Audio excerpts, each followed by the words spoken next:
गरीब की बारिश।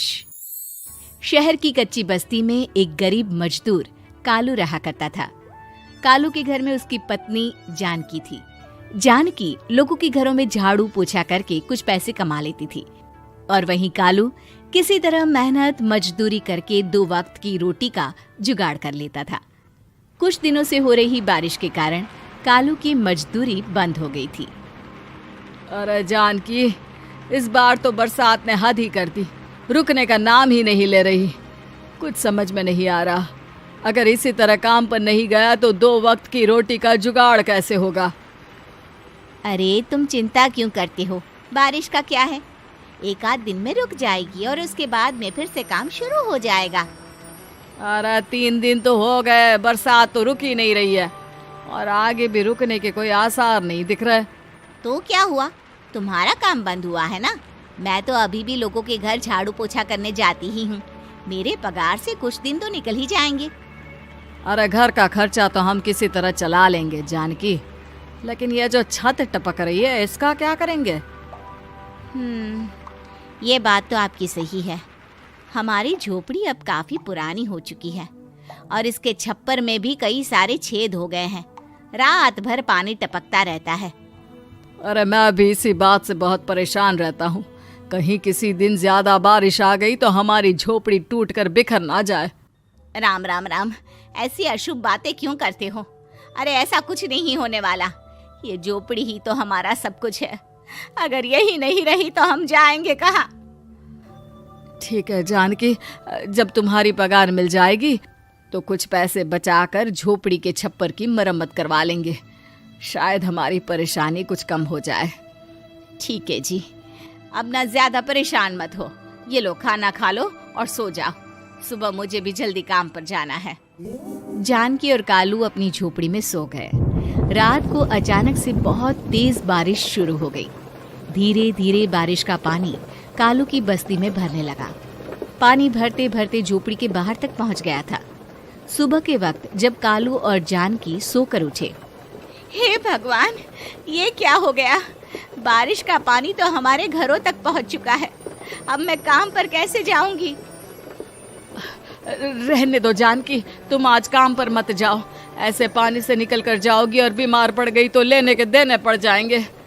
लेकिन अगर नहीं गई तो मालकिन लोग नाराज हो जाएंगे। आप जानते हैं ना, बड़ी मुश्किल से 1 दिन की छुट्टी भी नहीं देती है। अरे लेकिन जानकी, झोपड़ी के बाहर तो पूरी बस्ती में पानी भरा है, तुम जाओगी कैसे? जानकी जैसे तैसे करके काम पर चली जाती है, लेकिन अगले दिन फिर से बहुत ज्यादा बारिश होती है और बस्ती में ज्यादा पानी भर जाता है। आज तो मैं तुम्हें किसी भी तरह काम पर नहीं जाने दूंगा। अरे अगर तुम्हें कुछ हो गया तो क्या होगा? ठीक है, तुम ठीक ही कहते हो, आज नहीं जाती। अगर मालकिन नाराज हो गई तो मना लूंगी किसी तरह। अरे मनाने वाली क्या बात है, जब तुम बताओगी कि हमारी झोपड़ी में पानी भर गया है तो वो खुद ही समझ जाएंगे ना। अगले 2 दिन तक तेज बारिश होने की वजह से जानकी, कालू और आसपास की बस्ती में रहने वाले सभी लोगों के घरों में पानी भर जाता है, जिसकी वजह से जानकी काम पर नहीं जा पाती। और 3 दिन के बाद जैसे ही जानकी काम पर पहुंचती है, कहाँ थी तुम? पिछले 3 दिनों से काम पर क्यों नहीं आई? मेम साहब, क्या बताऊं, इतनी ज्यादा बारिश हो रही थी, हमारी पूरी बस्ती में पानी भर गया है और उससे भी ज्यादा तो मेरी झोपड़ी के अंदर पानी भर गया। आप ही बताइए कैसे आती मैं? इसका मतलब ये हुआ कि बारिश होगी तो तुम काम पर नहीं आओगी? ना ना, मेरे कहने का ये मतलब नहीं था मेम साहब। तुम जानती भी हो 3 दिन से कितनी परेशानी हो रही है मुझे। सारा काम मुझे खुद करना पड़ा।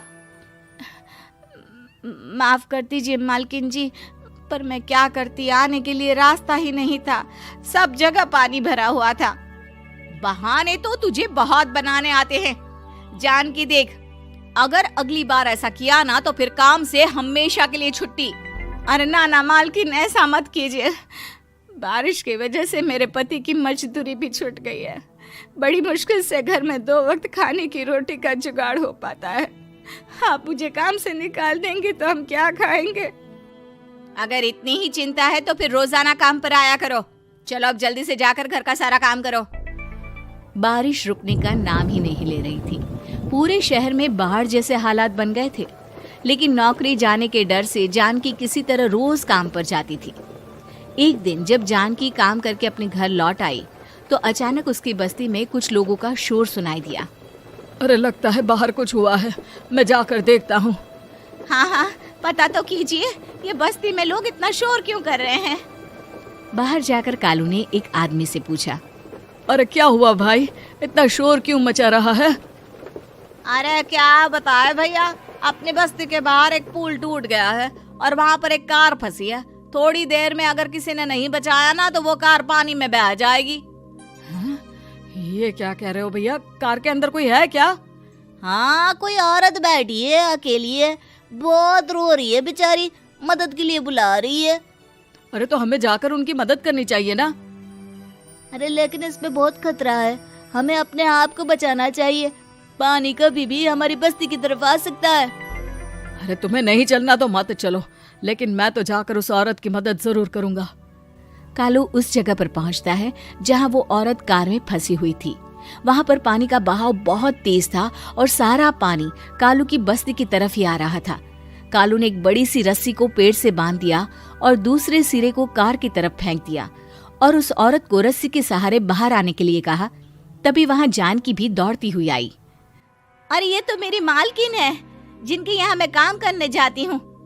अरे मैडम जी, आप डरिएगा मत, आपको कुछ नहीं होगा। आपकी गाड़ी को भी मैंने रस्सी से बांध दिया है। थोड़ी देर में पानी का बहाव कम हो जाएगा, फिर हम आपकी कार को भी बाहर निकाल लेंगे। क्या तुम जानकी के पति हो?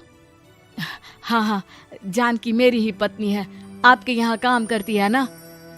लेकिन मेम साहब, आप यहाँ पानी में कैसे फंस गई? अब क्या बताऊं, मैं अपनी सहेलियों के साथ पिकनिक पर गई थी, वहीं से लौट रही थी। अचानक पानी का बहाव तेज हो गया और मेरी गाड़ी फंस गई। अरे कोई बात नहीं मालकिन, अब ना आप बिल्कुल सुरक्षित हैं। मैं तो बहुत बुरी तरह डर गई थी, कब से मदद के लिए चिल्ला रही थी, लेकिन कोई मेरी मदद के लिए नहीं आया। भला हो तुम्हारा पति का जिसने मेरी जान बचा ली।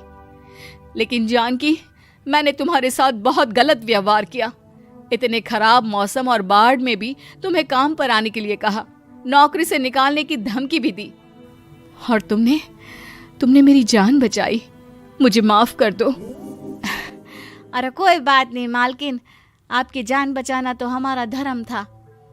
देखो जानकी, तुम्हारी झोपड़ी में जो भी नुकसान हुआ है उसके लिए मैं तुम्हें पैसे दूंगी।